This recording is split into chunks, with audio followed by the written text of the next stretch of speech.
Hello and good morning everyone. आज हम लोग पढ़ेंगे गॉस थ्योरम का लेक्चर नंबर 4। तो स्टूडेंट्स, हम लोगों ने अभी तक गॉस थ्योरम की बेसिक चीज़ें और गॉस लॉ का प्रूफ पढ़ लिया था, और आज हम लोग पढ़ेंगे electric field due to infinite sheet of charge. तो कुछ चीज़ें हम लोग थोड़ा सा रिकैप कर लेते हैं, जिसमें कि हमारा फ्लक्स वाला कॉन्सेप्ट था। Flux was equal to E A cos theta and which was equal to 1 upon epsilon naught times the net charge enclosed in that particular enclosed area. Area vector क्या होता है? Always perpendicular to the surface. Area vector हमेशा surface के perpendicular होता है। Electric field के बारे में पता ही है कि पॉजिटिव की वजह से अवे और नेगेटिव की वजह से टूवर्ड्स द चार्ज। ठीक है, इतना कॉन्सेप्ट था। तो स्टूडेंट्स, चलिए हेडिंग डालिए कि आप लोग लिखिए कि electric field due to infinite sheet of charge.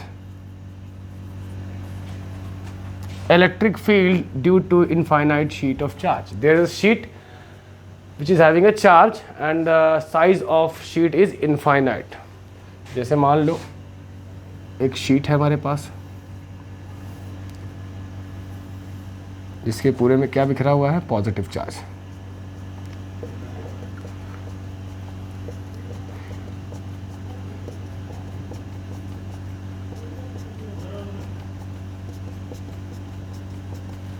और सपोज करिए कि this sheet is kept like this and a distance of r centimetres एक पॉइंट लाई कर रहा है। एक r शीट से r डिस्टेंस पे एक p पॉइंट लाई कर रहा है, जहाँ पे हमको इस पूरी शीट की वजह से इलेक्ट्रिकल फील्ड्स फाइंड करनी है। तो पहले तो ये अज्यूम कर लें इनफाइनाइट शीट है इस एंड का, और इस एंड का कुछ अता पता नहीं है। यहाँ पे हमें क्या पता करना है? आपको इलेक्ट्रिक फील्ड पता करनी है इस पूरे एंड की वजह से। और इस पॉइंट की दूरी कितनी है इलेक्ट्रिक फील्ड से, शीट से? आर डिस्टेंस पे रखा हुआ है ये पॉइंट है, और उससे आर डिस्टेंस पे शीट रखी हुई है। ठीक, तो चलिए इमेजिन करते हैं कि यहाँ से इतना हिस्सा इसका इमेजिन कर लेते हैं। ठीक, इसमें से फ्लक्स कैसे बाहर आ रहा होगा? मतलब इलेक्ट्रिक फील्ड लाइन जैसे बाहर आ रही होंगे। यही सेम चीज़ इधर से भी बाहर आ रही होंगे। तो कुछ एक ऐसे सर्कुलर टाइप का स्ट्रक्चर बन रहा है, सिलेंड्रिकल टाइप का, बोथ साइड। देखिए, है ना? तो अगर हम यहाँ पे देखना चाहें तो इलेक्ट्रिक फील्ड किधर है? बाहर की तरफ। और ये सरफेस एरिया बन रहा है कुछ सर्कुलर में। तो एरिया वेक्टर क्या होगा? सरफेस के परपेंडिकुलर। तो एरिया वेक्टर ये हो गया, इलेक्ट्रिक फील्ड वेक्टर ये हो। दोनों के बीच का एंगल क्या है? अगर पैरेलल है तो एंगल कितना होगा इनका? 0 होगा। अच्छा स्टूडेंट, थोड़ा सा एक चीज़ हमने पढ़ा था कि जब कोई लीनियर ऑब्जेक्ट है तो उसके लिए चार्ज डेंसिटी क्या इस्तेमाल करेंगे? चार्ज पर यूनिट लेंथ। और 2 डायमेंशनल ऑब्जेक्ट है तो sigma, this was your equal to charge पर यूनिट एरिया। और 3D ऑब्जेक्ट है तो चार्ज पर यूनिट वॉल्यूम, है ना? तो ये शीट है, ये 2 डायमेंशनल ऑब्जेक्ट है। तो यहाँ पे हम लोग कौन सी चार्ज डेंसिटी इस्तेमाल करेंगे? ये वाली, sigma is equal to Q upon A. तो क्यू को अगर यहाँ से रिप्लेस करना चाहें तो Q can be replace by sigma A. अब देखिए यही हाल सेम इधर भी होगा। इलेक्ट्रिक फील्ड बाहर की तरफ और एरिया वेक्टर इस सरफेस के परपेंडिकुलर, मतलब वो भी बाहर की तरफ सेम डायरेक्शन में, जैसे इसमें ई है। थीटा यहाँ पे भी 0। इधर से कितना फ्लक्स बाहर आ रहा है? φ1 कितना आएगा? ई ए कॉस 0 डिग्री। तो φ1 कितना आ जाएगा? कॉस 0 कितना होता है आपका? 1। ठीक, इधर से फ्लक्स कितना आएगा? φ2 कितना आएगा? ई ए कॉस ऑफ 0 डिग्री। तो φ2 आपका कितना हो गया? φ2 आपका हो गया E A. Total flux coming out of the sheet that will be your φe will be equal to φ1 plus φ2। कितना होगा ज़रा बताइए? φe will be equal to E A, φ1 है, और ई ए ही φ2 है। तो φe कितना आ जाएगा आपका? ट्वाइस ऑफ ई ए, या कहें 2e। और फ्लक्स का एक फॉर्मूला हमने और पढ़ा हुआ है। क्या पढ़ा हुआ है? कि सिंस फ्लक्स, ये आपकी फर्स्ट इक्वेशन है। ठीक है, फ्लक्स हमारा इलेक्ट्रिकल फ्लक्स क्या होता है? 1 upon epsilon naught times net charge enclosed. और charge enclose can be replaced by this, तो यहाँ पे आप रेफरेंस दोगे कि since Q is equal to sigma A, therefore electrical flux will be यहाँ पे sigma A upon epsilon naught, this will be your second equation. Now comparing या equating first and second, first equal to second करना है, equating दोनों equal है क्योंकि दोनों ही flux की वैल्यू है। तो फ्लक्स ये बराबर ये है तो ये बराबर ये होगा, तो your 2EA will be equal to sigma A upon epsilon naught. तो यू कैन सी कि area is cancelled here, electric field comes out to be sigma upon 2 epsilon naught. Sigma is what? Sigma is your charge density. इसे आप लोग note करें, फिर हम लोग आगे बढ़ते हैं।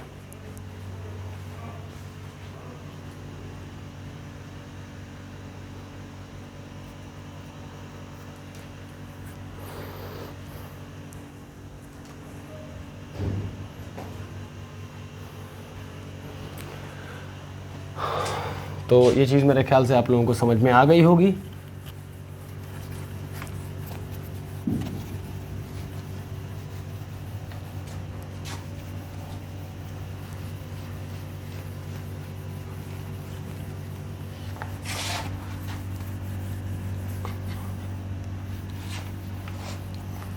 अब हम लोग इसी शीट पे बेस्ड पे 3 तरह के क्वेश्चंस करेंगे basically.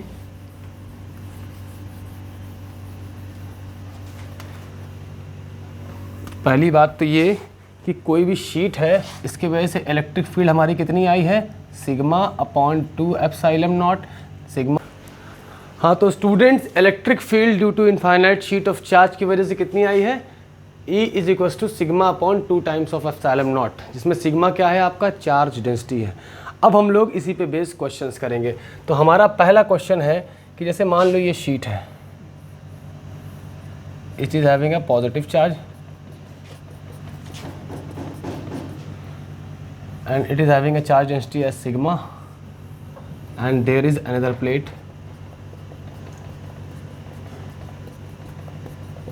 it is also having a positive charge but it is having sigma 2 density. We have to find the electric field at 3 positions, P1, P2 and P3। ठीक, तो अगर हम लोग बात करें A वाला, at P1 पे इलेक्ट्रिक फील्ड कैसी होगी ज़रा बताइए। पहले वाले की वजह से, देखिए इस वाले की वजह से बाहर की तरफ होगी, दूर की तरफ E1, और इस वाले की वजह से इधर दूर की तरफ होगी, because the electric field due to positive charge is always radial and outward. और यहाँ पे ये एज्यूम है कि sigma 1 is greater than sigma 2, so electric field of first plate will be greater than electric field of the electric field of second plate. तो यहाँ पे आप देख सकते हो, तो नेट इलेक्ट्रिक फील्ड क्या निकल के आएगी, बिगर 1 माइनस स्मॉलर 1, तो E1 माइनस E2। तो E1 कितना आएगा आपका, sigma 1 upon 2 epsilon not minus sigma 2 upon 2 epsilon not. E कितना हो जाएगा, 1 अपॉन 2 एप्सिलॉन नॉट कॉमन ले लीजिए, अंदर कितना बचेगा ब्रैकेट में, सिग्मा 1 माइनस सिग्मा 2। क्लियर है आप लोगों को ये चीज़। अगर मान लो इफ़ सिग्मा 1 बराबर सिग्मा 2 हो जाए, बराबर मान लो सिग्मा, इलेक्ट्रिक फील्ड यहाँ पे दोनों का डिफरेंस कितना हो जाएगा, sigma minus sigma 0, 0 into something is 0, तो इलेक्ट्रिक फील्ड क्या हो जाएगी, 0 हो जाएगी। फिर हम लोग बात करें बी एट P2 पे क्या होगा, पहली प्लेट की वजह से भी इलेक्ट्रिक फील्ड दूर की तरफ E1, और दूसरी प्लेट की वजह से भी इलेक्ट्रिक फील्ड दूर की तरफ क्या होगी, रेडियल एंड आउटवर्ड होती है ना E2। तो नेट इलेक्ट्रिक फील्ड कितनी आएगी, sigma 1 plus sigma 2। Electric field यहाँ से कितनी बनेगी, सिग्मा 1 कितना, सॉरी सिग्मा 1 कह रहा हूँ, E1 प्लस E2 होगा ना ये। E1 कितना होगा, sigma 1 upon 2 epsilon not, E2 कितना होगा, सिग्मा 2 अपॉन 2 एप्सिलॉन नॉट। तो इलेक्ट्रिक फील्ड कितनी आ गई, 1 अपॉन 2 एप्सिलॉन नॉट ब्रैकेट में सिग्मा 1 प्लस सिग्मा 2। ठीक है, अगर मान लो कि सिग्मा 1 बराबर सिग्मा 2 हो जाए, बराबर मान लो सिग्मा है, दोनों बराबर हो जाए, तो यहाँ पे क्या हो जाएगा, सिग्मा प्लस सिग्मा 2 सिग्मा, तो इलेक्ट्रिक फील्ड कितनी आएगी, 2 सिग्मा इंटू 1, तो 2 सिग्मा ही रहेगा अपॉन 2 एप्सिलॉन नॉट। तो electric field will be your, electric field आएगी आपकी सिग्मा अपॉन एप्सिलॉन नॉट। ठीक है, अब अगर बात करें eight P3 C point, P3 पे देखिए क्या होगा, E1 भी इधर की तरफ और E2 भी इधर की तरफ, तो वही सिंपली E बराबर क्या हो जाएगा, E1 प्लस E2। तो मेरे ख्याल से कोई दिक्कत नहीं है, ये तो हम लोग कर ही चुके हैं, तो सेम एज B। अब मान लो कि हमारे पास दो प्लेट हैं, एक पॉजिटिव प्लेट है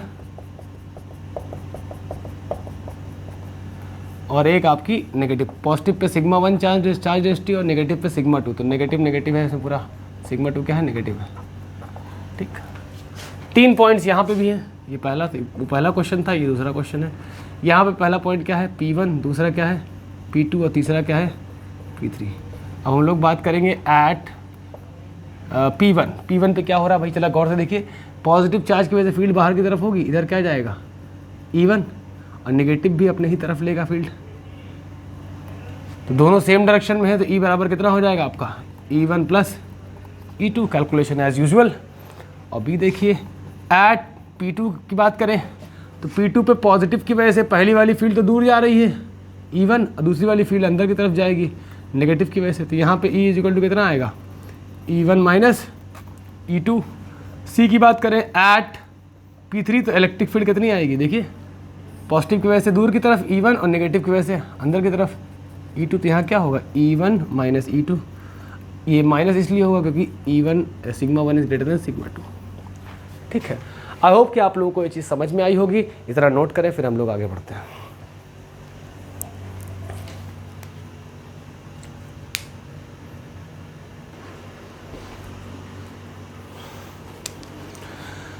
हाँ तो स्टूडेंट्स, अब हम लोग पढ़ेंगे इलेक्ट्रिक फील्ड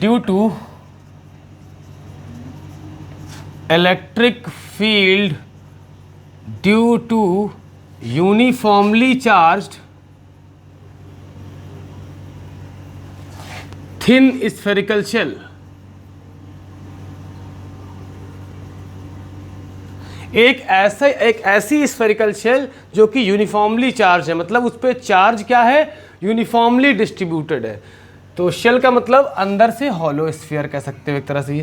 ठीक, सपोज करिए कि ये शेल है और इसका रेडियस मान लीजिए कि ये कैपिटल R है और इस पे पूरा मान लो एक पॉजिटिव चार्ज बिखरा हुआ है।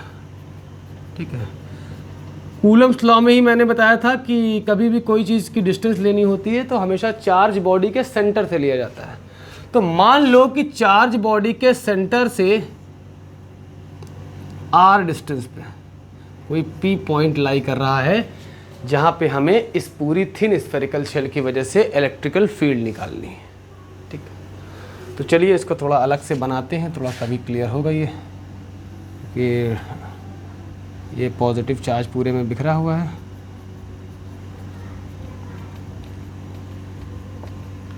मान लो इसका रेडियस क्या है, R है।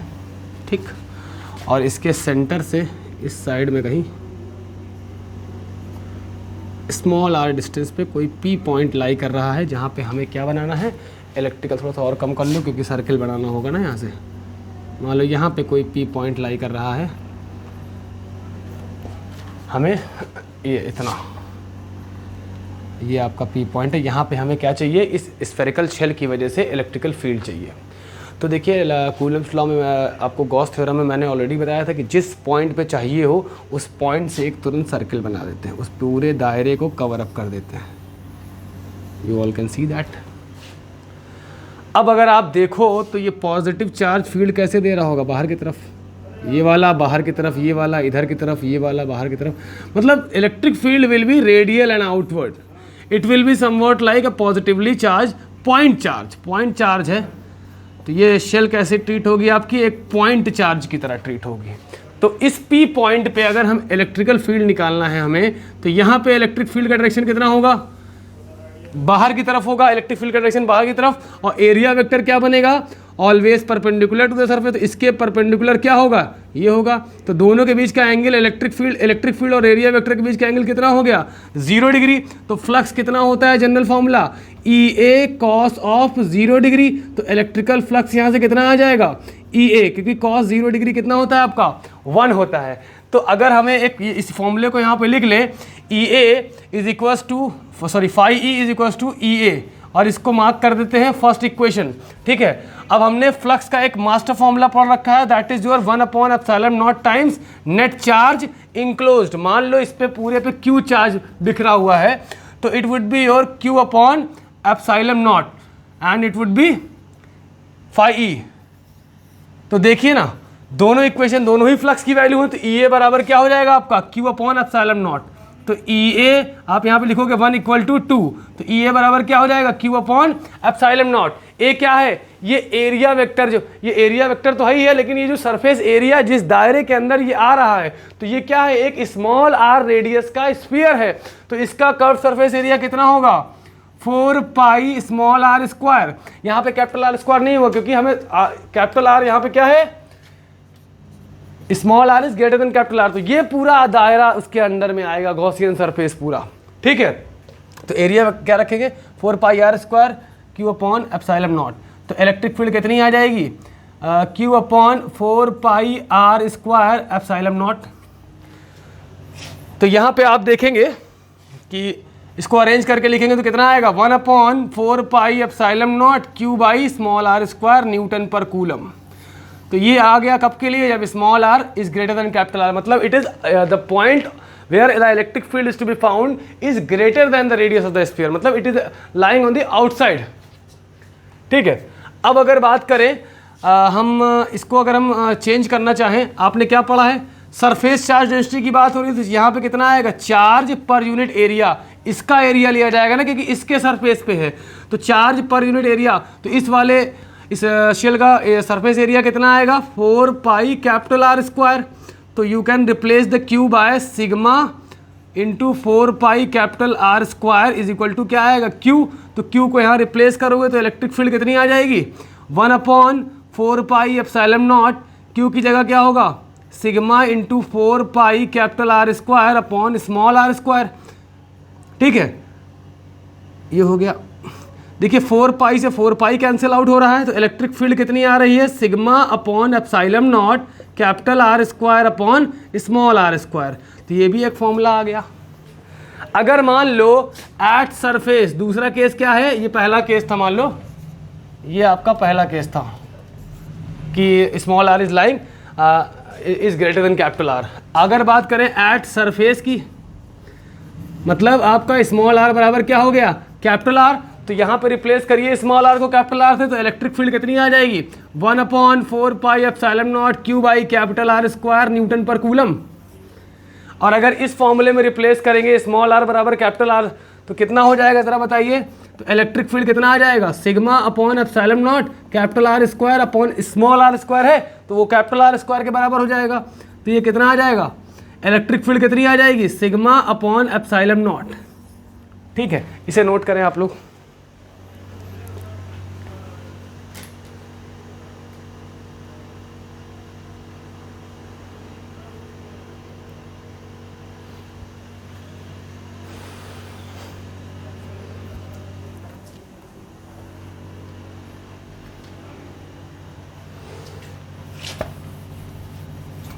अब एक तीसरा सबसे इंपॉर्टेंट केस हम लोग करेंगे।